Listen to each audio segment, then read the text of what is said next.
দারুণ স্বাদের এই ভর্তাটি যেদিন তৈরি করবেন সেদিন ভাতও একটু বেশি বানিয়ে নেবেন, কারণ গরম গরম ভাত আর এই ভর্তা দ্য আলটিমেট টেস্ট। স্বাগত সবাইকে। চলুন তাহলে তৈরি করা শুরু করি।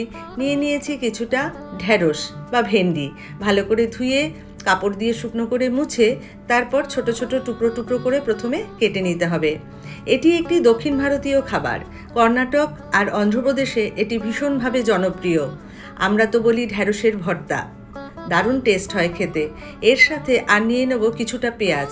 তবে কর্ণাটক এবং অন্ধ্রপ্রদেশে কিন্তু এই রান্নাতে পেঁয়াজ ব্যবহার করা হয় না।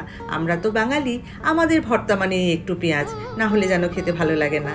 কিছু রসুনকেও কুচি করে নিতে হবে। তেলে বিউলি ডাল, ছোলার ডাল, গোটা ধনে, গোটা জিরে আর শুকনো লঙ্কা দিয়ে ভেজে একটু ঠান্ডা করে নিতে হবে। পেঁয়াজগুলোকেও ভেজে নিতে হবে সামান্য একটু চিনি দিয়ে। শুকনো লঙ্কা দুটোও ভেজে নিতে হবে। এবার তেলে আবারও রসুন ফোড়ন দিয়ে ভিন্ডি আর হলুদ দিয়ে একটু ভালো করে ভেজে নিতে হবে যতক্ষণ না পর্যন্ত হরহরে ভাবটা চলে যায়। তারপরে ঠান্ডা করে এটাকে মিক্সিতে পেস্ট করে নিতে হবে। সাথে ওই ভাজা গোটা মশলা আর তেঁতুল কিন্তু অবশ্যই দিতে হবে। তেলে আবারও বিউলি ডাল, ছোলার ডাল, কারি পাতা ফোড়ন দিয়ে টমেটো দিয়ে লবণ দিয়ে ভালো করে নেড়ে নিয়ে দিয়ে দিতে হবে এই ঢ্যাঁড়সের পেস্ট। ভালো করে মিশিয়ে নিতে হবে। স্বাদ মতন চিনি, একদম শুকনো শুকনো হয়ে যাবে, সাথে পেঁয়াজ ভাজাও মিশিয়ে দিতে হবে।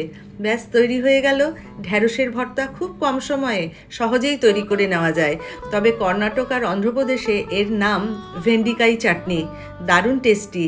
বানিয়ে অবশ্যই আপনারা একবার খেয়ে দেখবেন এবং কমেন্ট করে জানাতে কিন্তু একদম ভুলবেন না যে কেমন লাগলো খেতে। যদি ভালো লেগে থাকে তাহলে চ্যানেলটি সাবস্ক্রাইব করার অনুরোধ রইল। আর টেস্ট বানিয়ে খেয়ে বুঝতে হবে। ভালো লাগলে লাইক করে দেবেন। দেখা হবে পরের ভিডিওয়।